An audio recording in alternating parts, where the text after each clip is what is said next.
자, 이게 정말 이 홍역을 겪었던 이 환국정쟁. 자, 이제 이 문제를 해결하기 위해서 탕평 정치가 따당 하고 시작이 됩니다.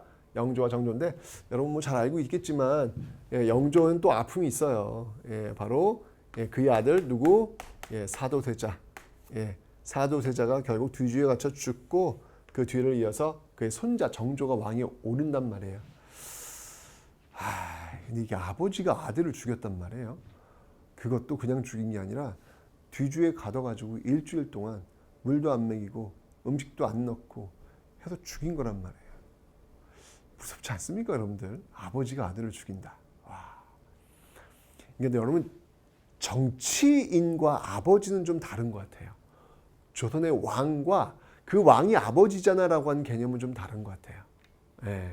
그래서 영조가 봤을 때 이 사도세자로는 도저히 이 정치를 이끌어 나갈 수가 없겠다라는 판단이 들어서 그럼 죽어야지라고 해서 죽인 게 아닐까라는 그런 생각이 드는데 어쨌건 그런 그 죽이는 그 과정에서 영조의 어떤 지지 세력, 호위무사 세력이라 할 수 있는 노론. 당연히 이 사도세자의 아들 정조가 왕위에 오르는 거 노론이 좋아할까 싫어할까? 싫어하겠죠. 그의 아버지를 죽인 혐의를 받고 있는 당인데 그 아들이 왕위에 오른다? 싫어하겠죠. 어떤 일이 벌어질지 모르기 때문에. 자, 그런 어떤 모습들이 펼쳐질 거예요. 자, 우선 영조입니다. 여러분, 영조는요, 조선 왕들 중에서 가장 오래 사신 분이에요. 82세. 지금 나이로 환산한다면 거의 120세까지 사신 분이에요. 장수의 비결이 있어요. 이분은 소식과 채식을 주로 하신 분이고요. 그리고 인삼을 무지하게 많이 드시는 분이에요. 이게 바로 영조의 장수 비결입니다. 이것도 인삼 동나겠네 이거. 자, 근데 이분이 오래 사시다 보니까 이분의 그 실록을 보면 이분이 자주 쓰는 반복하는 말이 있어요. 신하들하고 이야기할 때 뭐라고 쓰냐면 이렇게 얘기를 해요. 이게 워낙 오래 사시다 보니까 신하들이 이게 한 두 바퀴 돈 거예요. 두 바퀴 돈 거예요. 그러니까 영조가 이제 신하들 뭐라고 하냐면 내가 네 아비를 잘 아는데 이렇게 하면서 이야기를 시작해요. 그렇게 얘기 나오면 말 못할 것 같아. 나 너 잘한다 이거 얘기잖아요 지금요. 그러니까 꼼짝 못하겠구나 라는 어떤 그런 생각이 듭니다. 하여튼 영조는 이 나이로 그냥 원래 조선 시스템은 뭐냐면 신하들이 나이가 많고 왕이 나이가 적어요. 신하들이 왕을 가르치는 그런 시스템이에요. 그런데 이건 거꾸로야. 아주 특이한 왕이 등장한 거야. 안 돌아가셔. 나이가 너무 많아. 그래서 오히려 왕이 나이가 많고 신하들이 나이가 어린 이런 케이스가 돼버린 거죠. 그래서 영조 시대 왕의 카리스마는 장난이 아니었습니다. 아마 그의 아버지 숙종을 또 닮은 모습이 아니었을까라는 생각이 드는데, 자, 영조의 탕평 정책 한번 어떤 것들인지 한번 볼게요. 자, 먼저 방법 살펴볼 거고요. 어떤 방법으로 탕평했는지 볼 거고요. 그다음에 이제 정치, 경제, 그다음에 사회, 문화면에서 어떤 정책들을 펼쳤는지 살펴보도록 하겠습니다. 먼저, 자, 이 탕평 정치의 어떤 그 방법 중에서 이 영조는 일단 너희들 똑바로 들어. 이제부터는 파 나누지 마, 당 나누지 마, 다 하나야 하나. 라고 하면서 딱 그 비서까지 세워요. 성균관대학교 성균관에다가 비서까지 세웁니다. 그 비석이 바로 탕평비라는 거예요. 탕평비 세우시고, 그 다음에 이 탕평의 어떤 그 방법은 뭐였냐면요. 이걸 완론탕평이라고 그래요. 완론탕평. 이 완론탕평이라고 하는 건 뭐냐면, 그러니까 붕당 자체를 인정하지 않는 거예요. 붕당 자체를 인정하지 않고 골고루 섞어가지고 정치를 펼쳐나가는 그런 모습들이 되겠습니다. 붕당 자체를 인정하지 않는 그런 방법들로 가고 있다는 것이죠. 반면에 정조 같은 경우는 좀 달라요. 정조 같은 경우는 어떤 탕평을 주로 했냐면 정조는 준론탕평이라는 걸 합니다. 준론탕평. 이 준론탕평이라고 하는 건 뭐냐면 왕이 중재 역할을 해서 명확하게 시시비비를 가리는 거예요. 그러니까 당을 인정해요. 여기는 붕당을 인정합니다. 붕당 인정합니다. 인정합니다. 인정하고 그럼 너희들 이야기도 들어보고 니랑 얘기 들어볼게. 들어봐요. 들어보고 너가 맞아 라고 왕이 심판의 역할을 해주는 거야. 너가 맞아. 왜냐면 정조가 너무 똑똑하거든요. 정말 똑똑하거든요. 정조는 이런 일도 있죠. 이분은 한번 공부를 하면 이거 좋은 건데 라고 그걸 외워버리시는 분이에요. 그래서 그 주변에서 사관이라든지 또는 승지, 비서실, 승지가 뭔가 어떤 그 문장을 인용을 하려고 했을 때 이게 어디서 문장을 따온다는 게 굉장히 헷갈리고 어렵잖아요.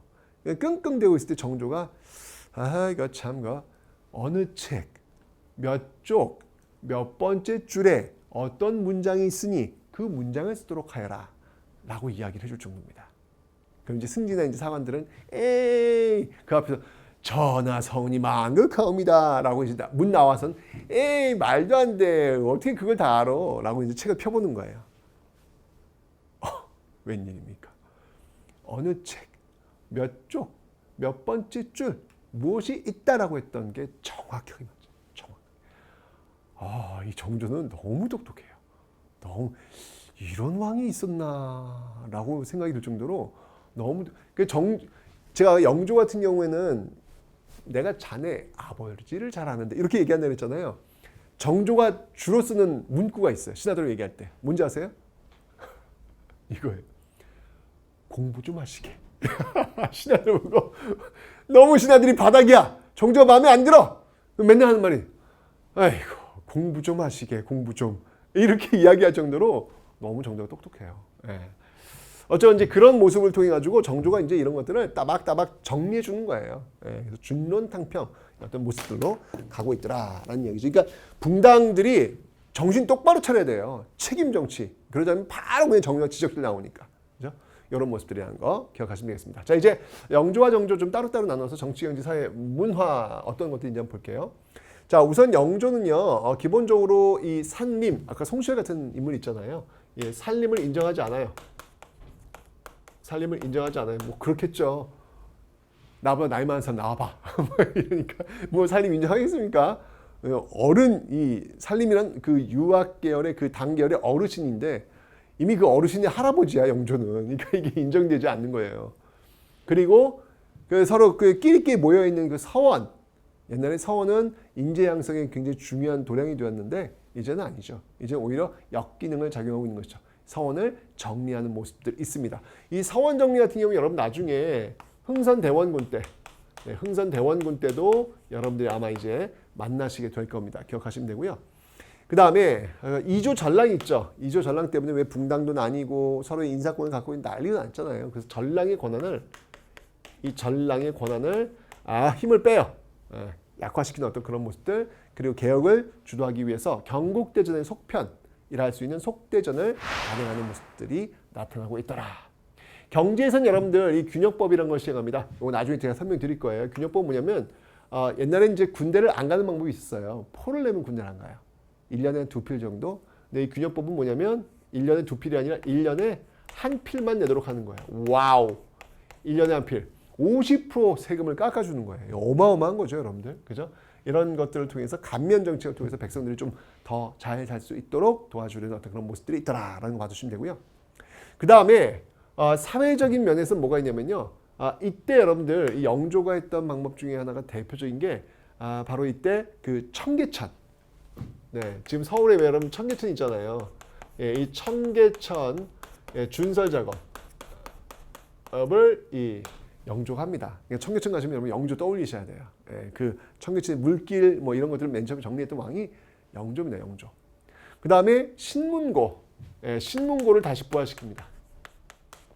신문고. 왜냐면 이 신문고는 여러분들 왜 태종 때부터, 태종 이방원 때부터 출발했잖아요. 그죠? 태종 이방원 때부터. 이제 이거 유명무실했던 걸 다시 복원시키는 모습들이 있더라라는 거 기억하시면 되고요. 그 다음에 사형수. 사람을 죽인 거는 정말 신중해야 됩니다. 그래서 함부로 죽이지 마라. 삼심제. 3번은 보자. 3번은. 한 번 보고 사형, 또 한 번 보고 사형, 또 한 번 보자. 이렇게 해서 사람의 목숨을 중요하니까 보자라는 사형 3심제를 또 시행하고 있는 모습들도 있죠. 문화적인 면에서는요. 국가적 사업으로 백과사전 작업을 단행합니다. 이게 바로 동국이 이제 우리나라예요. 예, 문헌비고. 와우. 이 동국 문헌비고 같은 경우에는 어마어마하게 방대한 국가적 작업이라서 이게 정조 때까지, 네, 정조 때까지 쭉 이어지는 어떤 그런 작업이다라는 거 받으시면 되겠습니다. 됐죠? 할아버지는 진짜 이렇게 아주 뭐 엄청나게 정치를 잘했습니다. 예, 그러니까 그 손자도 굉장히 부담스러웠겠다는 생각이 들어요. 근데 잘 따라와요. 워낙 정조 똑똑해가지고 잘 따라옵니다. 자, 근데 어쨌건 이 정조는 이 노론과의 어떤 그 대립 구도. 정조는 왕위에 올라올 때 딱 한마디로 얘기하면서 올라오거든요. 나는 사도세자의 아들이다. 이거는 거의 선전포고야. 예, 노론할 때 너희들 우리 아버지 죽인 거 내가 잘 알고 있어. 그 아버지 아들이 나야. 정신 똑바로 차려. 라고 이야기하면서 즉위식에 올라왔던 인물이 바로 정조예요. 자, 이 정조는요. 그 왕권을 강화시키기 위해서 이 정조가 제일 썼던 말이 뭐라 제가? 공부 좀 해라. 공부 좀 해. 이거였잖아요. 그래서 이 정조는 규장각이라는 걸 만들어가지고 아예 신하들을 데리고 와가지고 앉혀놓고 자기가 가르쳐요. 거꾸로야. 원래는 경연을 통해 가지고 홍문관 경연을 통해 가지고 신하들이 왕을 가르치는 모습이었잖아요. 그런데 정조 때 오면은 거꾸로예요. 왕이 신하들을 앉혀놓고 가르쳐. 이걸 뭐라고 하냐면 야 진짜 대박이야. 정말 특이한 왕이 등장한 거예요. 이걸 바로 초계문신제라는 겁니다. 초대 데려온다는 이야기예요. 그리고 계몽시킨다는 이야기예요. 누구를? 신하들을. 정말 대단하다라는 생각이 듭니다. 얼마나 똑똑하면 이럴까라는 생각이 듭니다. 그래서 규장각 초계문신제 있고요. 그리고 자신의 힘이 필요했던 거예요. 군사력. 그래서 장용령이라는 군사력을 또 확보하는 모습들, 그리고 할아버지에 이어서 또 법전을 또 대전 통편이라는 법전을 만들고 있습니다. 여러분 이 법전은 키워드가 되니까 꼭 기억해 놓으셔야 돼요. 성종 때 경국대전, 영조 때 속대전, 그리고 정조 때 대전 통편, 그리고 나중에 흥선대원 대전 회통까지 이 네 가지는 꼭 여러분이 기억을 좀 해 놓고 계시면 좋겠습니다. 됐죠? 자, 정치면에서 어떤 이런 모습들이 있었고요. 그 다음에 경제 볼게요. 경제에서 뭐 정조하면 역시 뭐니 해도 신해 통공이죠. 신해년에 모두 통하게 한다. 이건 뭐냐면 여러분들 바로 시전 상인들의 특권이 있었어요. 예, 시전 상인들의 특권. 시전 상인 종로에서 독점적 판매권을 갖고 있는 상인들입니다. 예, 그들이 갖고 있었던 금난전권, 즉 독점권을 갖고 있어가지고 자신들이 그 가게 앞에서 리어카 끌고 와가지고 이렇게 장사하는 거 몽주를 패가지고 막 쫓아낼 수 있는 권한이 있었다는 얘기예요. 그래서 금한다는 얘기예요. 난전, 어지럽게 이렇게 가게를 펼쳐놓는 것을 금할 수 있는 권리가 있었어요. 조선 후기에. 그런데 이걸 정조가 없습니다. 그러니까 정조는 뭐냐면 특권을 주지 않겠다는 거예요. 말 그대로 신해년에 통공, 누구에게나 다 장사할 수 있는 권리를 주겠다라고 하는 신해년 통공을 밝히고 있는 모습들. 정조가 추구했던 사회는요, 반칙과 특권이 없는 사회. 이걸 지금 정조가 추구하고 있구나라는 것을 보여주고 있습니다. 됐죠? 그리고 사회적으로 본다면 이 지방에서 말이죠. 지방 그 살인들이 여러분 서원, 향약, 또 유향소 이런 걸 갖고 권력을 강화시키고 있잖아요. 그래서 할아버지 서원은 정리시켰고 그 다음에 이제 이 사회면에서는요. 이 선조가 또 이 향약 있죠. 향약. 이게 사실은 이 살인들이 농민들을 통제하는 어떤 그런 권한으로 활용되고 있는 건데 이 향약을 어떻게 하냐면 바로 수령이 컨트롤하도록 합니다. 수령이. 사림이 아니라 그 지역사. 수령은 여러분 왕이 파견한 자신의 오른팔이에요. 그 수령이 향약을 컨트롤하도록 만들고 있다. 그러니까 지방에 대한 어떤 그 통제까지도 이 정조가 지금 하려는 모습들을 여러분들 느끼시면 되는 겁니다. 됐죠? 그리고 동국 문헌비고 쭉 나오는 거 계속 하고 있고요. 그리고 이 당시에 그 동문휘고라는 게 있어요. 동문휘고. 동문휘고. 요거는 이제 그 대외 관계, 대외 관계를 또 정리한 그런 내용이 되겠습니다. 여기 밑에 제가 적어드릴게요. 이 동문휘고라고 하면 요거는 대외 관계, 대외 관계를 정리해 놓은 그런 저서가 되겠습니다. 그리고 이제 문화 파트에서 이 정조하면 빼놓을 수 없는 것, 자신의 아버지의 어떤 명예를 회복시키기 위한 조처, 그리고 또 새로운 어떤 그 꿈을 또 펼쳐내는 어떤 그런 도시, 바로 수원화성. 이 수원화성은 제가 문화 파트 가면 다시 한번 설명을 드릴 예정입니다. 이 수원화성을 건축하는 그런 모습들이 있더라라고 하는 거 여러분 기억하시면 되겠네요. 됐죠? 자, 이렇게 해서 정말 이 정조, 영조 이 시대에 정말 그 환국으로 정말 좀 많이 어려웠던 이 모습들을 다시 한번 되찾게 되는, 다시 한번 중흥기를 되찾게 되는 그런 모습들인데, 정조가 너무 갑자기 죽어요. 갑자기 1800년, 정확히 1800년 죽습니다. 근데 정조가 지금 너무 똑똑해요. 너무 똑똑하니까 그게 한계였던 거예요. 만기친남이라 그래가지고 정조는 모든 걸 다 해요. 똑똑하니까 다 해요. 그런데 그 정조가 죽게 되면 그 역할을 누가 하냔 말이에요. 시스템이 갖춰져야 되는데 시스템이 갖춰지지 않고 한 사람에 의존해서 개혁이 이루어졌다는 사실, 이거 굉장히 한계가 되는 겁니다. 그 사람 죽으니까 안 돌아가는 거예요. 자, 과연 어떤 일이 벌어질지 정조 이후의 모습 보도록 하겠습니다. 자, 1800년에 이 정조가 죽습니다. 죽게 되면서 이때부터 이제 순조, 헌종, 철종 이렇게 이어지게 되는데, 이 시대를 우리는 세도정치다라고 이야기합니다. 세도정치란 이 소수 가문에 의해서 권력이 좌지우지되는 그런 모습들을 보이고 있는 건데, 대표적인 어떤 이 소수 가문이라 하면 바로 안동 김씨와 그다음에 풍양조 씨, 안동 김씨와 풍양조 씨를 예로 들 수 있습니다. 이들이 권력을 다 좌지우지하는 거예요. 어디에서? 비변사. 임진왜란 이후에 그 권력이 비대화되잖아요. 그 비변사를 장악하고, 그리고 오군영, 군사력, 오군영을 장악하면서 얘들이 모든 걸 다 하는 거예요.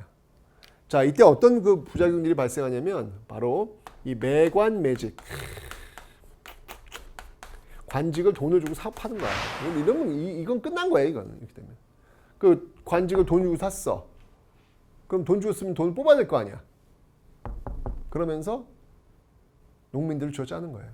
당연히 이 매관매직의 어떤 이 폐해 속에서 나온 게 뭐냐면 바로 자연스럽게 삼정의 문란이 벌어질 수밖에 없는 것이죠. 자, 삼정이라 하면 무엇이냐면 전정. 요거는 이제 토지와 토지세와 관련된 겁니다. 토지세. 그 다음에 이제 군정. 요건 이제 그 역과 관련된 거예요. 군역. 그 다음이 환곡. 환곡이라고 하는 것은, 이거는 이제 그 빈민구율제도죠. 봄에 곡식을 빌려주고 가을에 갚도록 하는 건데, 이게 지금 고리대가 되면서 엄청난 문제가 발생하게 되는 거예요. 이러니까 이 19세기는 뭐 정조 사후에 그냥 난리가 나는 거예요. 난리가. 이때는 거의 뭐 밀란의 시대, 이 19세기는 밀란의 시대다라고 할 정도로 정말 썩을 대로 썩은, 이제 조선 왕조 500년은 이제 끝나가는구나 라는 게 느껴질 그런 모습들이 지금 나타나고 있다는 얘기예요. 그래서 이런 모습이 나오게 되는 그 직전의 왕이 정조였다는 것, 이건 좀 많은 시사할 바가 있는 것 같아요. 정조 시대 때 그 정조 왕이 조금 똑똑하긴 하지만, 그 똑똑하다라고 하는 것이 그 시대에만 통용되는 모습, 오히려 그것이 그 뒤로 올 때는 부작용이 되는 이런 모습들. 그래서 사람도 중요한데 시스템을 구축하는 건 더욱더 중요하다. 그 한 사람이 빠지더라도 그 시스템이 굴러갈 수 있도록 하는 것은 너무 중요하다라고 하는 것을 다시 한번 보여주고 있습니다. 어찌됐든지 오늘 이 강의에서 여러분들 전 특히나 좀 기억할 게 뭐냐면 두 가지인 것 같아요. 첫 번째는 너무 뜨겁진 말자는 거예요. 그 뜨거운 과정들이 시간이 흘러가면 뜨겁지 않은 모습으로 올 수 있기 때문에 우리가 조금은 좀 뒤에 떨어져서 좀 객관화시켜 볼 수 있는 어떤 그런 안목을 좀 하나 기르자는 거. 두 번째는 사람도 중요한데 시스템을 구축하는 것 더욱더 중요하다는 것. 이게 바로 조선 후기 정치에서 우리가 좀 배워야 될 내용이 아닌가라는 생각이 들면서 오늘 강의 마치도록 하겠습니다.